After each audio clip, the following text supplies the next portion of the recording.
Hello friends, welcome to my channel. সবাই কেমন আছো? তোমাদের ভালোবাসায় আমি খুব ভালো আছি। আর দেখো, আজ আমার ছাদে কত সুন্দর ফুল ফুটেছে, তাই তোমাদের সাথে একটু শেয়ার করে দিলাম। তো চলো, আজ আমি কী রেসিপি নিয়ে এসেছি তোমাদের সামনে। তো দেখো, আজকে আমি নিয়ে এসেছি মাছের ডিমের বড়া করে ঝোল রান্না করব। তো মাছের ডিমের বড়াটা খুব সুন্দর করে আমি রান্না করেছি, তো সেটাই আজ আমি তোমাদের সাথে শেয়ার করব। তো দেখো, মাছের ডিমের বড়াটা করতে কী কী লেগেছে। পেঁয়াজ কুচি নিয়েছি, লঙ্কা কুচি নিয়েছি, ধনেপাতা কুচি আছে, অল্প একটু বেসন আছে আর নুন নিয়েছি। দিয়ে খুব ভালো করে আমি বেসনটা মাখিয়ে নিচ্ছি। একদম কোনো চামচে করে বা কোনো কিছু দিয়ে মাখলে এটা ভালো মাখা যাবে না। তো সেই জন্য আমি হাতে করে ভালো করে এটা ভেতর থেকে একদম চেপে চেপে মেখে নিচ্ছি। তো সুন্দর করে মাখার পর তারপর আমি তোমাদেরকে দেখাচ্ছি। তো দেখো, মাখা হয়ে গেছে, খুব সুন্দর করে আমি মেখেছি, দেখতেই পাচ্ছ। তো এবারে আমি একটা কড়াই বসিয়ে দিলাম।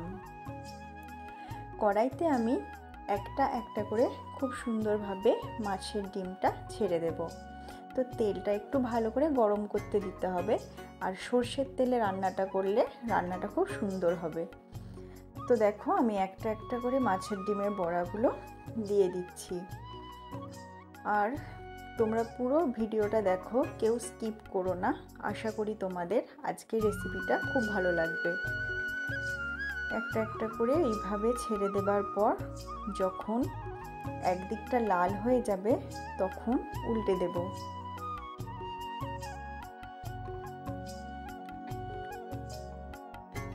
তো দেখো, একটা একটা করে আমি উল্টে দিচ্ছি।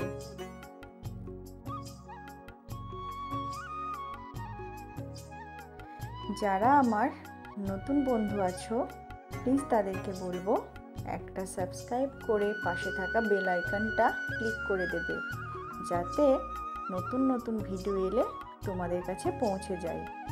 আর সুন্দর করে একটা কমেন্ট করবে যে তোমাদের এই ভিডিওটা কীরকম লাগলো। দেখো, আমার ভাজা প্রায় কমপ্লিটের দিকে। খুব সুন্দর করে একটু লাল লাল করে আমি ভেজে নিয়েছি, দেখতেই পাচ্ছ। এবার আমি একটা জায়গার মধ্যে তুলে রাখবো, আর এইভাবে সবগুলোই আমি ভেজে নেব। তো ভেজে তারপর আমি তোমাদের কাছে নিয়ে আসছি। তো দেখো, এইভাবে আমি আর যেগুলো আছে পুরো বেসনটা দিয়ে আমি মাছের ডিমটা ভেজে নেব। তো দেখো, আমার সব ভাজা কমপ্লিট হয়ে গেছে, দেখতেই পাচ্ছ কত সুন্দর। তোমরা একটু ধনেপাতা দেবে, ধনেপাতা দিলে বেসনের মাছের ডিমের বড়াটা খেতে খুব সুন্দর লাগে। আর এই দেখো, আমার ভাজা কমপ্লিট হয়ে গেছে। তো এবারে আমি ঝোলটা রান্না করব। তো প্রথমে কড়াইটা, যে তেলটা আছে সেই তেলটা দেখো অনেকটাই তেল আছে, তো আমি আর তেল দেব না। এতে আলুটা আমি সুন্দর করে নাড়াচাড়া করে ভেজে নেব। অল্প একটু নুন আর হলুদ দেব, দিয়ে আলুটা ভেজে নেব।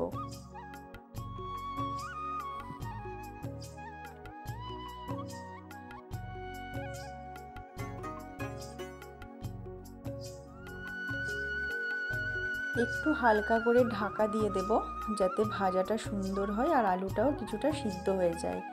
আর এটা হচ্ছে চন্দ্রমুখী আলু। তো চন্দ্রমুখী আলুতে যে কোনো রান্না করলে খুব সুন্দর খেতে হয়। তো দেখো, আলুটা প্রায় অর্ধেকটা সিদ্ধই হয়ে গেছে। আমি ওই অবস্থাতেই আলুটা লাল লাল করে ভেজে নামিয়ে দিলাম। তো এবারে আমি কড়াইতে দেখো কী কী দিচ্ছি। তেজপাতা, শুকনো লঙ্কা আর গোটা গরম মশলা, এলাচ, লবঙ্গ আর দারচিনি, গোটা গরম মশলা দিয়েছি, দিয়ে একটু নাড়াচাড়া করে নিচ্ছি। আর অল্প করে গোটা জিরে দিতে হবে।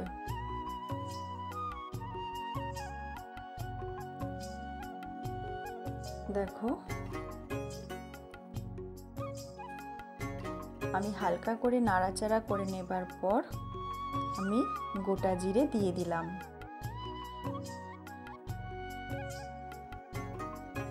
দিয়ে সামান্য একটু নাড়াচাড়া করে তারপর আমি মশলা পেঁয়াজ বেটে রেখেছি, তো পেঁয়াজ বাটা দেবো এর মধ্যে।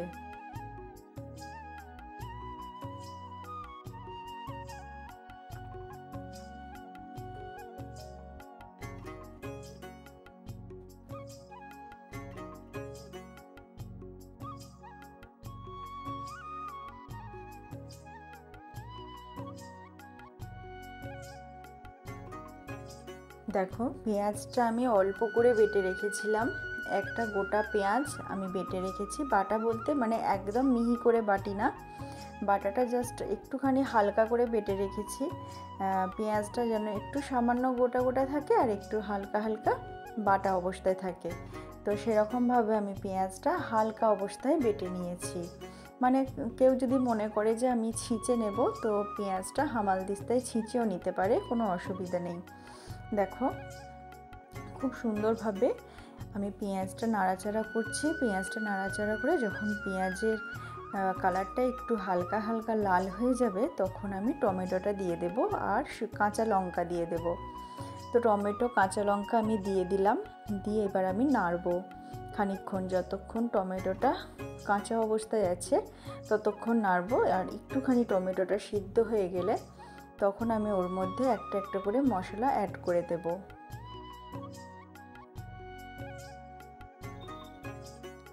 তো দেখো টমেটোটা যখন হালকা হালকা সিদ্ধ হয়ে গেছে, তো এবার আমি এর মধ্যে একে একে সব মশলাগুলো দিয়ে দেবো। আর তেল দেখেছো আমি একদম অল্প তেলে রান্না করি, তো সব সময় অল্প তেলে রান্না করাই ভালো।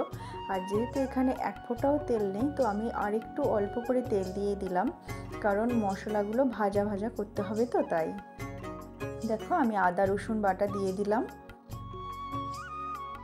ওতে কিন্তু শুধু আদা রসুন নেই, আদা রসুন, গোটা জিরে আর গোটা ধনে একসাথে আমি একটা কাঁচা লঙ্কা দিয়ে বেটে রেখেছিলাম। তো দেখো মশলাটা আমি যতটুকু ছিল একটু জল দিয়ে আমি ভালো করে অল্প নুন দিয়ে আর ওর মধ্যে হলুদ দিয়ে দেব, দিয়ে সুন্দর করে মশলাটা কষিয়ে নেব। আর মশলা যত সুন্দর কষানো হবে রান্নার স্বাদ তত সুন্দর হবে। আর একটু কাশ্মীরি গুঁড়ো লঙ্কা আমি দিয়ে দিলাম কালার হবার জন্য, কারণ এখানে আমি কাঁচা লঙ্কা দিয়েছি, শুকনো লঙ্কা দিয়েছি আর কাঁচা লঙ্কা আমি বেটে দিয়েছি, তো সেই জন্যই আমি অল্প করে কাশ্মীরি লঙ্কা দিলাম। গুঁড়ো লঙ্কা আমি আর দিলাম না, বেশি ঝাল হয়ে যাবে। তো তোমরা যেরকম ঝাল খেতে চাও সেরকমই ঝালটা পরিমাণ দেবে, পরিমাণ অনুযায়ী তোমরা দেবে, কোনো অসুবিধা নেই। আর এই দেখো আমি মশলাটা ভালো করে নাড়াচাড়া করে কষিয়ে নিচ্ছি।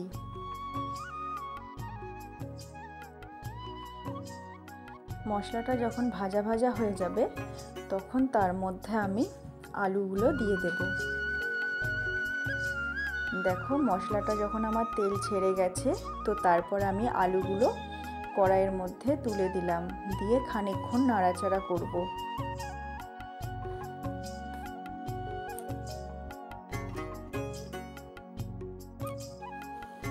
তো নাড়াচাড়াটা যখন আমি আলুগুলো কষাতে দেব, তখন একটুখানি চাপা দিয়ে দিয়ে কষাবো, কারণ ঝোলটা আমার বেশিক্ষণ ফোটাবো না। আলুটা ওই কষতে কষতে অর্ধেকটা সিদ্ধ ছিল আর অর্ধেকটা সিদ্ধ হয়ে যাবে। তো তারপরে আমি দেখো যখন ভালোভাবে নাড়াচাড়া করে করে যখন করতে করতে দেখো কষাটা খুব সুন্দরভাবে হয়ে গেছে, পুরো তেল ছেড়ে গেছে আর কালারটাও খুব সুন্দর দেখতে লাগছে, দেখতেই পাচ্ছ বন্ধুরা।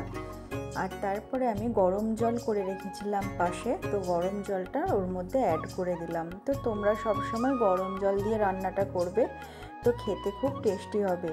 তো এবার আমি চাপা দিয়ে দেব খানিকক্ষণ, বেশিক্ষণ না। দেখো 5 মিনিটের মতো চাপাটা আমি দেব। তারপর 5 মিনিট পর যখন আমি ঢাকাটা খুলে দিলাম, তো খুব সুন্দরভাবে ফুটে গেছে ঝোলটা, দেখতেই পাচ্ছ। আমি জোরে দিয়ে দিয়েছিলাম তাড়াতাড়ি ফুটে যাবার জন্য, আর এমনি গরম জল ছিল, তো বেশিক্ষণ ফুটতে লাগবে না। আর আলুটাও দেখো খুব সুন্দর সিদ্ধ হয়ে গেছে। তো এবারে আমি এর মধ্যে প্রত্যেকটা বড়া ভেজে রেখেছিলাম আমি দিয়ে দেব। তো দেখো আমি বড়াগুলো সব একটা একটা করে দিয়ে দিচ্ছি। তো আমি জলটা একটু বেশি রেখেছি, কারণ বড়াগুলো দেওয়ার পর আমি যখন চাপা দিয়ে রাখবো 5 মিনিট, তো তখন জলটা টেনে নেবে। তো সেই জন্য আমি ঝোলটা একটু বেশি করে রেখেছি, যাতে ঝোলটা পুরোটা না টেনে নেয়। তো এই দেখো খুব সুন্দরভাবে আমার রান্নাটা কমপ্লিট হয়েই এসেছে, আর বেশিক্ষণ আমার রান্নাটা লাগবে না। তো সব বন্ধুদের বলবো, প্লিজ বন্ধুরা কেউ স্কিপ করো না, পুরো ভিডিওটা দেখো, তাহলে আমার খুব ভালো লাগবে। আর এই দেখো আমি অল্প করে ধনেপাতাও ছড়িয়ে দিলাম। তো এবার আমি একদম সিমে দিয়ে দেবো আঁচটা, দিয়ে 5 মিনিটের জন্য ঢাকা দিয়ে রাখবো। তাতে কি হবে, ধনেপাতার সেন্টটা পুরো ঠিকঠাক থাকবে। তো দেখো আমি ঢাকাটা দিয়ে দিলাম, আর মানে বেশিক্ষণ লাগবে না। তো এবারে আমি ঢাকনাটা খুলে তোমাদের সামনে নিয়ে চলে এসেছি। দেখো রেডি করে, খুব সুন্দর হয়েছে, মাখা মাখা টাইপের। তো সবাইকে বলবো প্লিজ বন্ধুরা কেউ স্কিপ করো না, পুরো ভিডিওটা ওয়াচ করো, আশা করি তোমাদের খুব ভালো লাগবে। আবার নতুন ভিডিও আমি নিয়ে আসবো তোমাদের কাছে। তো যারা নতুন বন্ধু আছো তারা সাবস্ক্রাইব করে পাশে থাকা বেল আইকনটা ক্লিক করে দিও। আর যারা পুরানো বন্ধু আছো প্লিজ তারা স্কিপ করো না, পুরো ভিডিওটা ওয়াচ করো। আর তোমাদেরকে অনেক অনেক ভালোবাসা। আজ আমার এখানেই ভিডিওটা শেষ করলাম, টাটা।